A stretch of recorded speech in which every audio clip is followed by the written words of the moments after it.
हरे कृष्णा, राधे राधे। आज हम आपको बैसाख मास का 10वां अध्याय सुनाएंगे। मैथिल बोला, हे ब्राह्मण, आपने कामदेव की स्त्री रति का चरित्र सुनाया। अब कृपया अशून्य शयन व्रत धारण करने की विधि कहिए।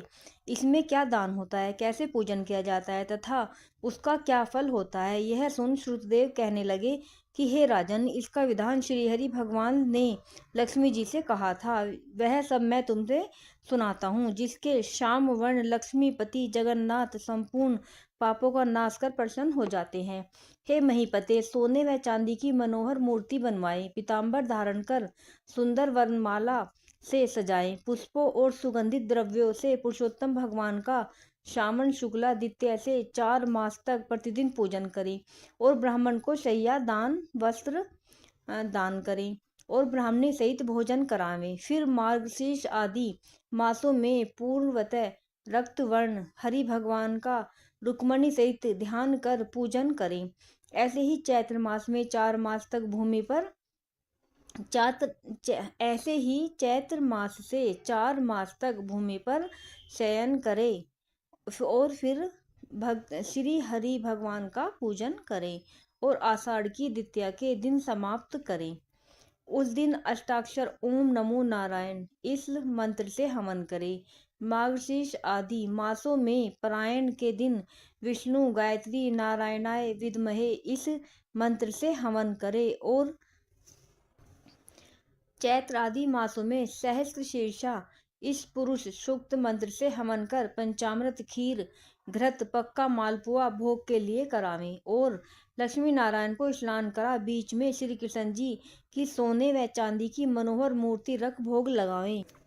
फिर केशव आदि नामों से ब्राह्मणों को भोजन करा श्रद्धा अनुसार 2 वस्त्र और अलंकारों से पूजन करके मालपुआ ब्राह्मण के निमित्त 12वें दिन दें। फिर पूर्व कल्पित प्रतिमाओं को संपूर्ण अलंकारों से आभूषित कर आचार्य को दें और सैया का संकल्प करें। ऊपर लक्ष्मी नारायण का विधिवत पूजन करें, कांसे का पात्र दें और ब्राह्मणों को भोजन करावें।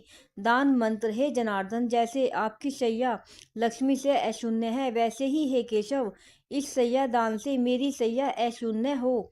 इस प्रकार भगवान की पूजा कर आप भोजन करें। इस व्रत को पुरुष सौभाग्यवती स्त्री अथवा विधवा अशून्य शयन के निर्मित धारण करे। जो मनुष्य विष्णु धाम जाने की इच्छा करता है उसको यह व्रत अवश्य करना चाहिए। इसके करने से जगन्नाथ भगवान प्रसन्न होते हैं, देव दुर्लभ कार्यों की सिद्धि होती है और अनेक प्रजाओं की वृद्धि होती है। अतः जैसे भी बने यह व्रत अवश्य करे। यह वर्णन हो गया। अब तुझे और क्या सुनने की इच्छा है वह बता। यह सुन राजा ने फिर श्रुतदेव जी से पूछा कि हे महाराज, बैसाख मास में छत्रदान करने का महात्म्य सुनाइए, क्योंकि बैसाख के कर्तव्य शुभ कर्मों को सुनते सुनते मेरी तृप्ति नहीं होती। राजा के ऐसे वचन सुन श्रुतदेव जी राजा से कहने लगे कि छत्रदान के फल की एक प्राचीन कथा कहता हूँ। सतयुग में एक हेमकांत नाम का बंगाल देश के राजा कुशकेतु का पुत्र था। वह बड़ा बुद्धिमान तथा बलवान था। वह एक दिन शिकार खेलने गया। वहां घने वन में अनेक प्रकार के मृग और शुकरों को मारता हुआ थकने पर दोपहर को मुनियों के आश्रम में पहुंचा, जहां षडचिज नामक ऋषि व्रत में मग्न समाधि लगाए ध्यान कर रहे थे।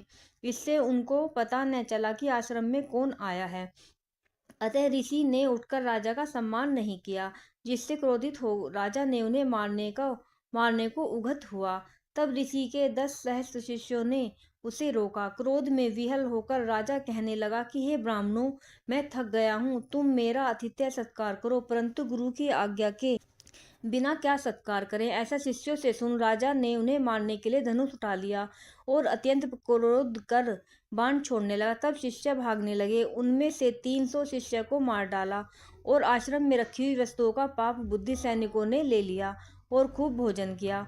तब सायकाल के समय राजा सेना सहित पुरी में आया और उसके पिता कुशकेतु ने इस दुष्ट व्यवहार को सुना तो बेटे की निंदा कर पुरी से बाहर निकाल दिया। तब हेमकांत व्याकुल होकर गहन वन में चला गया। वहां उसे ब्राह्मणों की हत्या सताने लगी।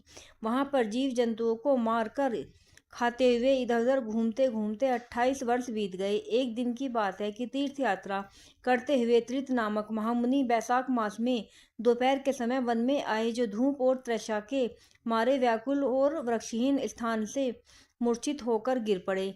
देवयोग से हेमकांत ने त्रित मुनि को ऐसी दशा में देखकर ढाक के पत्तों की छतरी बना धूप निवारण के लिए सिर पर लगाई और अलंबू का जल दिया। इस उपचार से मुनीश्वर की मूर्छा जाती रही।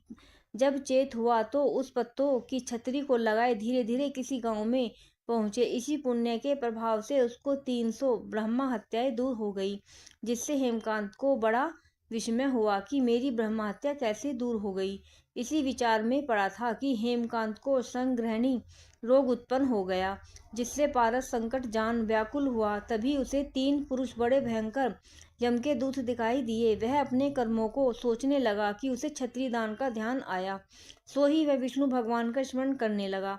तुरंत विष्णु भगवान ने अपने महामंत्री विश्वक्सेन को आज्ञा दी कि तुम जल्दी जाकर यमदूतों को रोको, क्योंकि हेमकांत ने वैशाख मास में धर्म किए हैं, इसलिए उन्हें छुड़ाकर उसके पिता कुशकेतु राजा के पास ले जाकर कहो कि विष्णु भगवान की आज्ञानुसार तुम हेमकांत को राज्य का भार सौंप दो। विष्णु भगवान की आज्ञा पा विश्वसेन हेमकांत को साथ लेकर कुशकेतु के पास गए और जो बात विष्णु भगवान ने कही थी वह सभी उसको बता दी, जिनको सुनकर कुशकेतु ने पुत्र को सिंहासन पर बैठाया और स्वयं अपनी स्त्री सहित वन में तप करने चला गया। तब राजा हेमकांत ने वैशाख मास में कहे शुभ धर्मों को किया, जिनके करने से जितेंद्रिय दयालु सर्व संपत्तियों से युक्त पुत्र पुत्रादि संपन्न हो संपूर्ण भोगों को भोगकर विष्णुलोक को गया।